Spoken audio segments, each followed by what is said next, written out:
គេដោយមានលឺតគ្នាមកថាកាលនោះមានក្មេងប្រុសម្នាក់នៅស្រុកមួយអ្នកស្រុកគេហៅថាចៅចិត្តជាលោកក្មេងនោះចម្រើនធំឡើងឪពុកស្លាប់ទៅនៅតែម្ដាយចៅនោះមិនគិតធ្វើការរកស៊ីអ្វីសោះតែវេលាយប់កៅណាដើររកលួចទ្រព្យសម្បត្តិទាំងពួងមាតាទូនមានប្រដៅដោយម្ដេចក៏មិនព្រមធ្វើតាមទើបមាតាយកទៅឲ្យនៅវត្តរៀនអក្សរចៅនោះក៏មិនខំរៀនសូត្រឡើយប្រព្រឹត្តដាវតែលួចទ្រព្យគេយកមកចិញ្ចឹមមាតានិងអាត្មាគ្រូរំលឹកប្រដៅដោយម្ដេចក៏មិនព្រមស្ដាប់ថ្ងៃមួយស្ដេចក្នុងនគរនោះទ្រង់ចេញប្រថាប់ជុំព្រះរាជរងឲ្យសេនាបតីញមឿនសពមុខមន្ត្រីជរគល់ទ្រង់មានព្រះអង្គការថាមានខេត្តមួយនៅទំនេរពុំទាន់មានឈ្មោះណាទៅចូលរក្សាបើអ្នកណាយកប្រាក់40កហាបណៈមកដាក់ឃ្លាំងយើងនឹងឲ្យទៅឈរជាចៅស្រុករក្សាខេត្តនោះស្ដេចក៏យាងចូលព្រះបរមរាជវាំងវិញគ្រានោះមន្ត្រីតូចម្នាក់វិលមកផ្ទះដេកការទុកចង់ធ្វើចៅស្រុកពុនពេកលុះដល់វេលាយប់ចូលដំណេកនិយាយនឹងភរិយាថានាងអើយឥឡូវនេះស្ដេចមានព្រះរាជអង្គការថាបើឈ្មោះណាមានប្រាក់40កហាបណៈថ្វាយព្រះអង្គដាក់ឃ្លាំងទ្រង់ឲ្យធ្វើចៅស្រុករក្សាខេត្តមួយដែលទំនេរភរិយាឆ្លើយថាញាក់អើយចិត្តខ្ញុំចង់ឲ្យញាក់ធ្វើចៅស្រុកណាស់តែសប្តាហ៍ថ្ងៃយើងក្រីក្រតោកយ៉ាក់ពីកនឹងរកប្រាក់ថ្វាយស្ដេចពុំបានទេនិយាយឲ្យបុណ្យទេវតាថាសូមទេវតាជួយខ្ញុំឲ្យបានប្រាក់40កហាបណៈថ្វាយស្ដេចប្តីខ្ញុំនឹងបានធ្វើចៅស្រុកគ្រានោះពេលនោះអាចោចិត្តជាវាដែលលួចគេឲ្យមកអង្គុយក្រោមផ្ទះមន្ត្រីនោះវាបានលឺដូច្នោះមានចិត្តអាណិតក៏យកប្រាក់40កហាបណៈពីផ្ទះវាវែកនឹងកំណាត់សម្ពុតជាតីមកលោកដៃតាមប្រហោងចិញ្ចៀងទៅទុកឲ្យមន្ត្រីនោះរួចត្រឡប់ទៅវិញលុះភ្លីច្បៃមន្ត្រីនោះភ្ញាក់ឡើងក្រឡេកទៅឃើញបង្វត្តសម្ពុតក៏ចាប់លើកស្រាយមើលឃើញប្រាក់40កហាបណៈអណាប្រាប់ប្រពន្ធថាយើងបានប្រាក់40កហាបណៈហើយគឺទេវតាឲ្យប្រពន្ធស្ទុកមកឃើញច្បាស់ក៏មានចិត្តត្រេកអរពុនពេកលុះដល់ថ្ងៃរសៀលមន្ត្រីនោះយកប្រាក់40កហាបណៈទៅថ្វាយស្ដេចដាក់ឃ្លាំងព្រះរាជាក៏តាំងមន្ត្រីនោះឲ្យធ្វើជាចៅស្រុករក្សាខេត្តនោះតទៅអាចោចិត្តជាកាលបើដឹងថាមន្ត្រីនោះបានធ្វើចៅស្រុកហើយក៏ដើរស្វែងរកលួចអ្នកស្រុកក្នុងខេត្តនោះធ្វើដំណើរឲ្យគេចាប់វាបានម្ចាក់ទ្រព្យនាំអាចោចិត្តជានោះទៅជូនចៅស្រុកបង្គាប់មេគុកឲ្យដាក់ច្រវាក់ឃុំទុកក្រោមផ្ទះលោកវេលាយប់ស្ងាត់អាចោចិត្តជានិយាយតែម្នាក់ឯងថាអូហេតុតែឯងមានចិត្តអាណិតគេចង់ធ្វើជាចៅស្រុកខ្លួនឯងប្រឹងយកប្រាក់40កហាបណៈវេកនឹងកំណាត់ជាតីមកឲ្យគេទាំងយប់ឥឡូវគេបានធ្វើចៅស្រុកហើយគេមិនមេត្តាករុណាឯងបន្តិចសោះគេដាក់ច្រវាក់ឃុំឯងទុកឲ្យវេទនាអាចោចិត្តជានិយាយតែពាក្យដដែលម្នាក់ឯងមិនឈប់ចៅស្រុកនិងប្រពន្ធបានឮចៅនិយាយដូច្នោះក៏ប្រឹក្សាគ្នាថា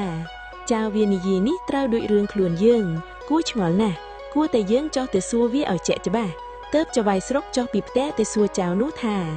យើងឮឯងនិយាយរឿងអីយើងស្ដាប់បានខ្លះចូលឯងនិយាយរឿងនោះឲ្យយើងស្ដាប់ក្នុងវេលានេះតាមពិតទើបអាចោចិត្តជានិយាយថាខ្លួនខ្ញុំនេះជាមនុស្សប្រព្រឹត្តចោរកម្មដើរតែលួចទ្រព្យរបស់គេរាល់យប់មកចិញ្ចឹមជីវិតកាលណានៅជាមន្ត្រីតូចពុំទាន់បានធ្វើចៅស្រុកវេលាយប់មួយនោះខ្ញុំដើរលួចគេឲ្យមកអង្គុយក្រោមផ្ទះលោកឮលោកនិយាយនឹងប្រពន្ធថា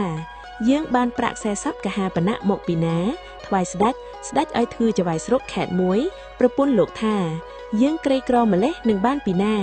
ខ្ញុំឮដូច្នោះមានចិត្តអាណិតលោកក៏ទៅយកប្រាក់40កហាបណៈពីផ្ទះវាវែកនឹងកំណាត់ជាតីមកដាក់ចិត្តក្បាលដំណេកទុកជូនលោកខ្ញុំត្រឡប់ទៅវិញថ្ងៃក្រោយឮគេនិយាយថាលោកបានធ្វើចៅស្រុកខ្ញុំក៏មកលួចក្នុងខេត្តនេះគេចាប់ខ្លួនខ្ញុំបាននាំមកជូនលោកក៏ធ្វើទោសខ្ញុំមិនប្រណីចៅស្រុកបានស្ដាប់ក៏ជឿជាក់ឥតសង្ស័យហើយថាអូអាសំឡាំងអើយឯងនិយាយនេះពិតប្រកបមែនដែលឯងបានធ្វើចៅស្រុកពីព្រោះតែឯងជួយវេលានេះឯងកុំថេរកុំតូចចិត្តព្រឹកនេះឯងនឹងដោះលែងឯងឲ្យរួចចេញពីទោសមួយទៀតឯងនឹងអញយកគ្នាជាសម្លាញ់ទៅ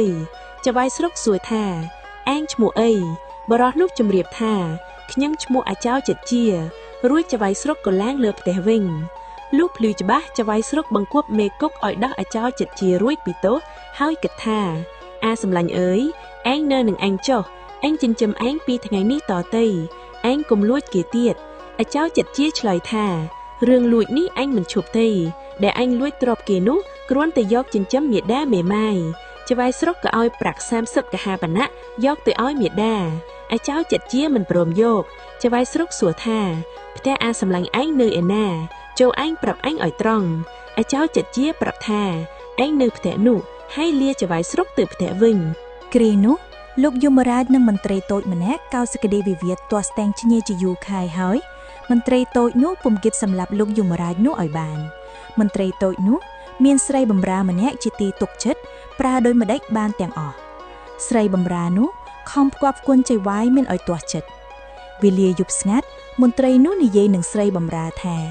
វេលានេះចូលអញអាណិតអញពីព្រោះអញស្អប់លោកយមរាជណាអញចំសម្លាប់ចោលតែមិនដឹងរកអ្នកឯណាជួយរឿងនេះសប្តាហ៍ថ្ងៃអញឃើញតែឯងមានប្រាជ្ញាហើយមន្ត្រីនោះបង្គាប់ស្រីបម្រើថាចូលឯងចិនពីអញទៅរកប្រាក់យមរាជនៅនឹងគេចុះរួចឯងខំផ្គប់គុណគេដោយកាលនៅនឹងអញបើឯងបម្រើខាងក្រៅលោកយមរាជនោះគេទុកចិត្តស្និទ្ធស្នាលឯងត្រូវចូលបម្រើខាងក្នុងលក់បានហើយ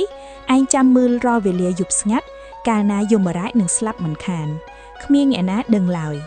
បើឯងធ្វើបានដោយគំនិតនេះអញនឹងចេញប្រាក់លួឯងយកមកបិណ្ឌឲ្យរួចពីឃ្លាមគេស្រីបម្រើនេះទទួលការសពគ្រប់វេលាយប់នោះអាចៅចិត្តជាដាវលួយគេហើយវាមកអង្គុយក្រោមផ្ទះមន្ត្រីនោះកាលមន្ត្រីនោះនិយាយបង្គាប់ស្រីបម្រើឲ្យសម្លាប់យមរាជដូចម្ដេចក៏វាស្ដាប់បានការទាំងអស់ថ្ងៃក្រោយស្រីបម្រើនោះលាម្ចាស់ទៅរកប្រាក់យមរាជនៅលោកយមរាជក៏ទទួលចិនប្រាក់លួឲ្យនៅបម្រើរៀងមកនាងនោះផ្គប់គុណខំបម្រើលោកយមរាជនិងលោកជំទាវមិនឲ្យទាស់ចិត្តលោកយមរាជលោកជំទាវក៏ទុកចិត្តស្និទ្ធស្នាលឲ្យចេញចូលខាងក្នុងបម្រើចិត្តដិតរៀងមក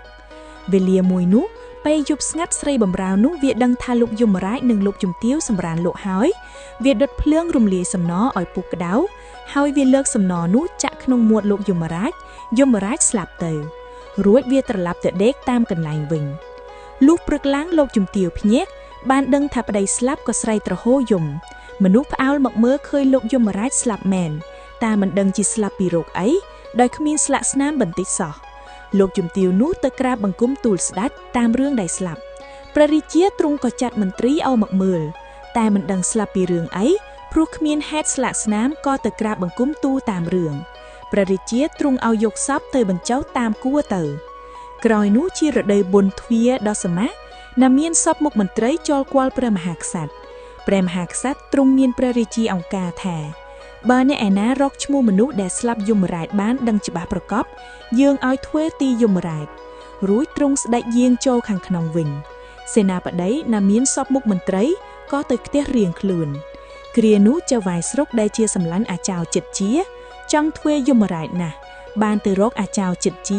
ជាសួរថាអាសម្លាញ់ឯងមករកអ្វីចៅវាយស្រុកប្រាប់ថា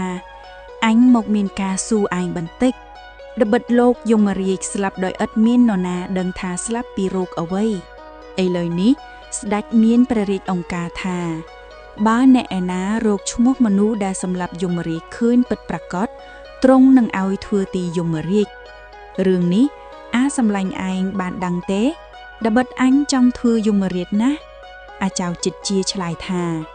រឿងនេះអញបានដឹងច្បាស់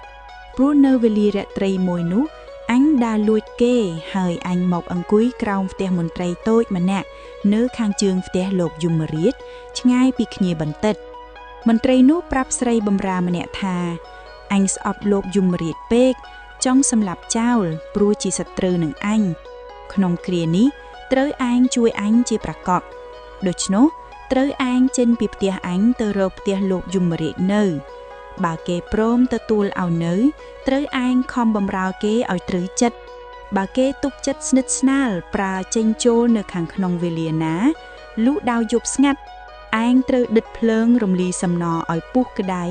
ហើយយកទៅចាក់ក្នុងមាត់លោកយមរាជកំពុងដេកលក់គង់ស្លាប់មិនខានឯងស្ដាប់បានចាំប្រកបសម្លាញ់ឯងទៅទូលស្ដេចតាមរឿងនេះចុះតែឲ្យគោះខ្មោចលោកយមរាជនោះមកវះមើលបើឃើញសំណនៅក្នុងពោះខ្មោចនោះមែនអាសម្លាញ់ឯងនឹងបានធ្វើយមរាជមិនខានចៅវាយស្រុកស្ដាប់បានការហើយត្រឡប់ទៅផ្ទះវឹងថ្ងៃក្រោយចៅវាយស្រុកទៅទូលស្ដេចតាមរឿង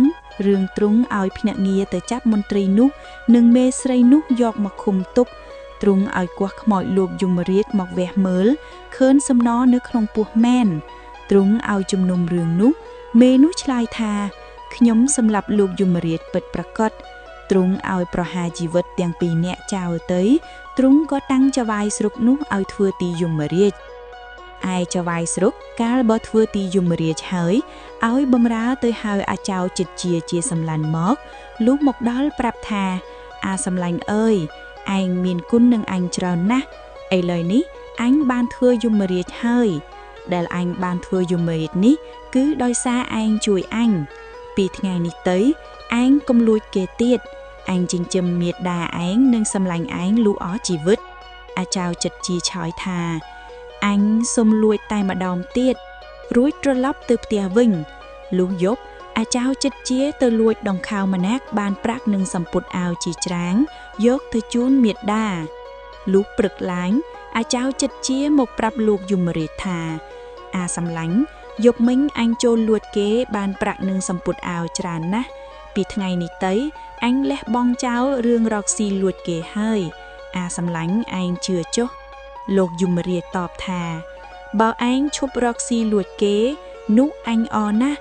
បើខ្វះខាតអ្វីមករកអញឲ្យឯងកុំទើសទាល់អញចិញ្ចឹមលូអស់ជីវិតអាចៅចិត្តជាក៏លាលោកយមរាជទៅផ្ទះវិញទៅនៅរក្សាមាតាជាសុខសប្បាយលោកយមរាជនិងអាចៅចិត្តជាស្រឡាញ់រាប់អានគ្នាចិញ្ចឹមគ្នាដរាបអស់ជីវិតដោយបានសន្យាគ្នាមក